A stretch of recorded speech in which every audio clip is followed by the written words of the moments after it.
Donc, impossible de trouver du taf. Donc, je me dis, attends, j'ai fait une école de commerce. Ça, on me vend du rêve, comme tu m'as dit tout à l'heure pour ton école à toi aussi. On me dit, tu vas sortir, tu vas faire 4 000 le mois. Et en fait, je vois chômage. Première des choses, si vous voulez faire une école de commerce, je pense qu'il faut la faire en alternance. D'accord. Tu sors de ça, école de commerce, directement. Ouais. Tu choisis laquelle?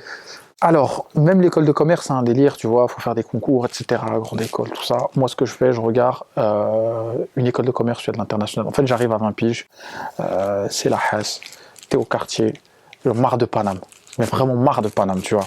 Il faut que je me barre. Donc, je regarde les écoles de commerce et je vois l'ESC La Rochelle.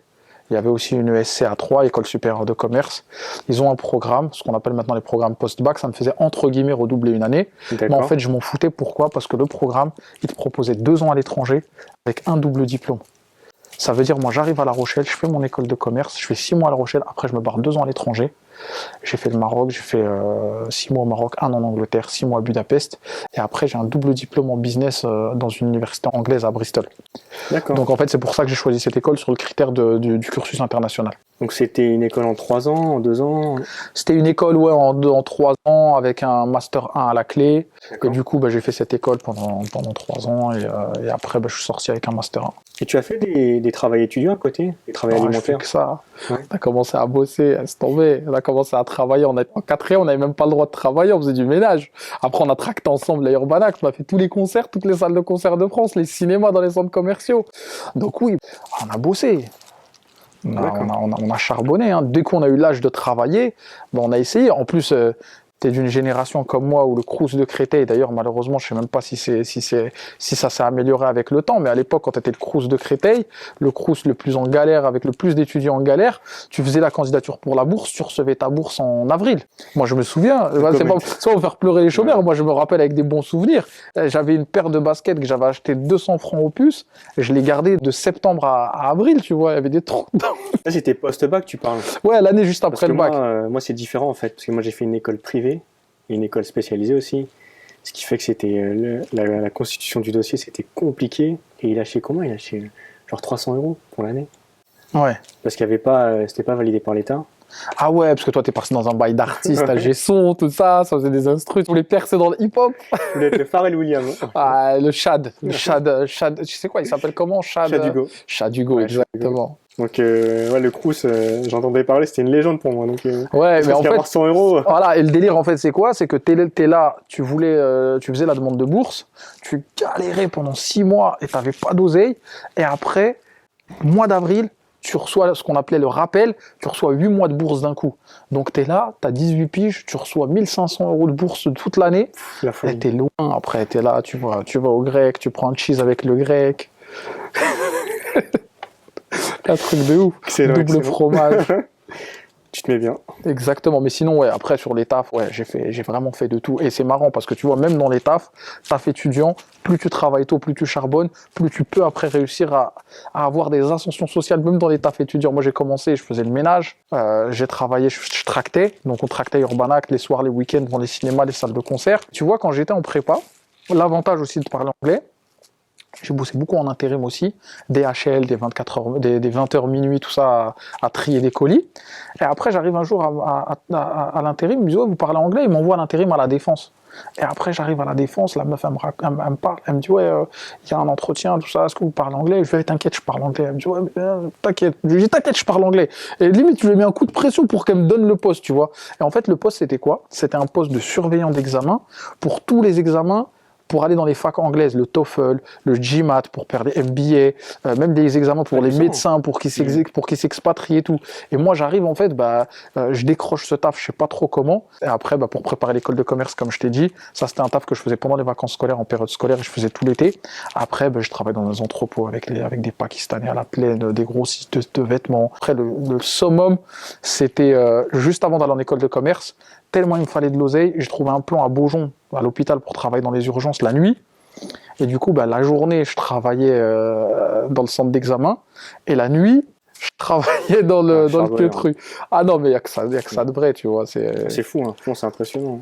Mais après, c'est ça, quand tu dois payer une école privée, quand tu veux pas demander au daron. Et c'était combien l'année? C'était 5 000 euros. 5 000 euros. 5 000 euros, après plus le loyer, après plus tout ça, tu Parce vois. que t'étais à La Rochelle. J'étais à La Rochelle, exactement. Donc, fallait manger, fallait faire le loyer, etc. Mais bon, après, on s'en est sorti, tu vois. Il y avait la bourse aussi. À partir de quel moment tu t'es dit que l'école, c'est important, mais que c'était pas l'essentiel d'une carrière? Quand je suis sorti d'école de commerce, c'est une très bonne question. Ouais. Je sors d'école de commerce, donc j'ai continué à charbonner à côté. En Angleterre, j'ai arrêté d'aller à l'école en octobre. De ta première, deuxième, troisième année? Non, j'étais en troisième année en troisième licence. année, ouais. Erasmus en Angleterre, je fais toute l'année en Angleterre. Donc je bosse à côté et j'arrête d'aller à l'école en octobre parce que le système anglais il est complètement différent. C'est-à-dire que t'es évalué sur un devoir plus un examen final sur chaque semestre. Et moi, en fait, j'avais besoin d'argent, je devais travailler, donc j'ai fait du ménage dans des bureaux. Après, j'ai trouvé un poste dans un hôtel 4 étoiles, je faisais serveur, tout ça. En fait, il y avait moyen d'avoir des bonnes notes sans forcément travailler de ouf. Et on est en quelle année à peu près? Là, on est en 2005, 2006. On est en 2006, ouais. D'accord. Okay. Et donc, bref, sans trop rentrer dans les détails. Et donc, je continue à charbonner. Donc, il y a un pote à moi qui est en stage à Amsterdam dans une agence de voyage. Il me propose un taf de traducteur en freelance. À l'époque, freelance, je savais même pas c'était quoi. En gros, je suis traducteur, je bosse de mon PC chez moi en télétravail. Télétravail, je te dis ça, c'était en 2006-2007, tu vois. Et donc, ça veut dire que je trouve la planque, je taffe de chez moi en même temps que les études et j'arrive à me faire un SMIC pour payer mes études, pour tout payer, tu vois. Et donc, ouais, un plan de ouf. Et je faisais ça déjà quand j'étais en stage à Budapest et je suis rentré et tout. Et pourquoi je te dis que je me suis rendu compte que l'école, ça servait pas ça faisait pas tout, c'est que quand je suis diplômé, moi, je choisis une filière finance. Parce que on voit à cette époque-là qu'en gros, c'est où qu'il y a de l'argent. Ça revient au même fil conducteur, business international. On me dit, il y a de l'argent dans la finance. Trader, tu fais 1 million l'année, tu roules en Porsche, la City, London, t'inquiète. C'est vrai ça. Hein. Donc je me dis, c'est vrai, c'est pas des lol, frère. Vu, toi. Je l'ai vu, c'est un truc de ouf. J'ai mon diplôme en 2008, crise des subprimes. On passe sur la grosse polémique des banquiers qui s'en mettent plein les fouilles. Il y avait même le nom bankster à l'époque. Au lieu de gangster, on disait bankster parce que les banquiers, ils avaient pas la cote, mais t'as mal à la tête. Et du coup, grosse crise, gros plan de licenciement. Lehman Brothers, une grande banque américaine, est ferme. C'est la crise de ouf. Donc même quand tu veux postuler à un emploi, et ben en fait, il y a 10 banquiers qui sont licenciés, qui peuvent prendre le poste pour toi et qui sont prêts à baisser leur salaire. Donc impossible de trouver du taf.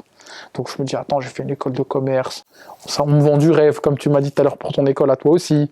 On me dit, tu vas sortir, tu vas faire 4 000 le mois. Et en fait, je vois chômage. Et c'est là que j'ai eu une réaction, en fait, un sursaut d'orgueil, où je me dis, attends, t'as fait une hippocane, t'as fait une prépa, t'as fait une école de commerce, une grande école. Hein. Ouais, le diplôme, je l'ai, j'ai même un double diplôme. Donc t'es bac plus 5, t'es bac plus quoi à ce moment-là? Bac plus 4. Bac plus 4, d'accord. Et moi, j'ai un sursaut d'orgueil, on me dit, ouais, faut faire un master 2, faut faire ci, faut faire ça. Je dis, écoute, je pense être assez...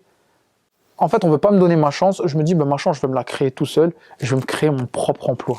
Et donc, c'est là que je commence après à rentrer petit à petit dans les bails, d'entrepreneuriat, etc. Tu vois. Est-ce que pour toi, le modèle des écoles de commerce, il a un avenir? Ouais, il a un avenir. Ouais. Il a un avenir, je pense, sur 2 choses. Première des choses, si vous voulez faire une école de commerce, je pense qu'il faut la faire en alternance. D'accord. Parce qu'en fait, l'alternance, ça te permet de gagner de l'expérience professionnelle. Et la deuxième des choses, l'école de commerce, c'est le réseau. De toute façon, même à mon époque, on disait l'école de commerce, t'achètes ton diplôme, je sais pas quoi, en fait, c'est parce que tu payes que tu vas avoir ton diplôme. Après, il y a des bails dans les écoles de commerce, tu vois, t'as pas ton examen, tu fais un rattrapage. Moi, j'ai des potes, ils se faisaient recaler des rattrapages, on leur faisait un rattrapage de rattrapage pour te dire que, tu vois, des fois, il y a des traitements de faveur, tout ça.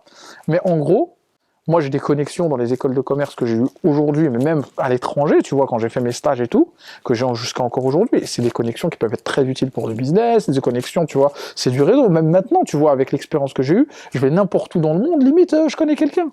Et voilà, je connais quelqu'un qui connaît quelqu'un. Et, qui a fait l'ESC de La Rochelle. L'ESC de La Rochelle, ou les écoles que j'ai fait en Angleterre à Bristol, ou les gens que j'ai rencontrés pendant mes stages en Hongrie ou au Maroc, tu vois. Et du coup, après, ça te fait un réseau. Donc c'est là que l'école de commerce, elle est très importante, tu vois. Et c'est là que c'est important, je pense, l'alternance et le réseau.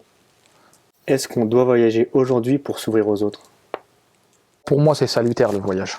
Parce qu'à un moment dans ta vie, tu vas saturer de là où tu es et tu vas devoir en fait sortir de ton environnement pour revenir. Par exemple, tu vois, moi j'ai des potes à moi à 25, 30, 35 ans, ils disent j'en ai marre de la France, faut que je m'expatrie, faut que j'aille faire mon expérience, etc. Moi j'ai eu la chance de faire ça à 18 ans, 19 ans. Et tu vois, on a un vrai problème en France avec l'identité, surtout les gens les gens issus de la diversité, etc. On se dit, est-ce qu'on se sent français, on est rejeté dans notre pays, etc. Et en fait, tu as un malaise. Moi, ce malaise, je l'ai eu, voilà, à 19 ans, etc. Et ce que je me suis dit, je suis sorti, 2 ans, et limite, en fait, la France, ça m'a manqué 2 ans après. D'accord. T'avais Tu quel âge à vois, cette t'as époque-là? la CEPAM, la caisse primaire d'assurance C'est maladie, clair. ça te manque, le système social français, le système éducatif. Tu te rends compte en fait des avantages de la France quand tu sors, l'herbe n'est jamais plus verte ailleurs. Donc je suis revenu en France en 2007, ouais, j'avais 21 ans. Et donc j'ai vécu à l'étranger et je suis revenu. Ça veut pas dire après que je vais pas repartir à l'étranger, mais au moins tu es à l'aise avec toi-même, tu es en paix avec toi. Donc ça veut dire que quand tu vas retourner pour faire du travail, pour faire du business ou autre, ben, tu n'es plus en mode te dire je suis frustré, j'ai jamais bougé, je l'ai jamais fait, etc. Donc déjà, ça te fait une ouverture en termes de carnet d'adresse, ça te fait une ouverture en termes d'expérience professionnelle, mais après, tu as des personnes qui sont, voilà, ça se trouve, le simple fait de bouger de Paname pour aller en province, aller dans un autre cadre, ben, ça aussi, tu vois, donc voyager pas forcément à l'étranger, mais c'est clair qu'après, ça aide toujours, quoi, sur le D'accord. CV, sur la personnalité, etc.